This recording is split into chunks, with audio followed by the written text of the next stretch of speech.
הם לא כל כך יפים, אני יודעת.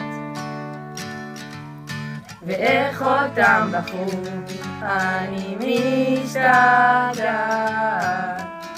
נו איפה שוב הבנים, הם כנראה מחרבנים. עבדו קשה בלול, עכשיו הם ישנים. כל ערב יציאה, כרמל מזיעה. אלון רוצה לנהוג, את אף אחד זה לא מפתיע.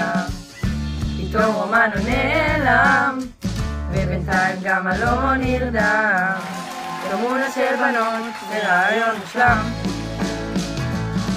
די נמאס כבר לי כוח, רק מהם רוצה לברוח. בלי כל ערב בסלון, גיטרות במקום רוח. שוב עולות לסיבוב לילה, כל החלה לבד.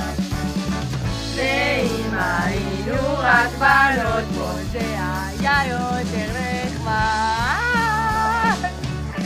בואו נקום תמונה של הבנות יהיה יותר טוב. כהבטחה רק של בנות את יעל, אלון וכרמל. אנחנו לא צריכות אז רק תבואו. נקום תמונה של הבנות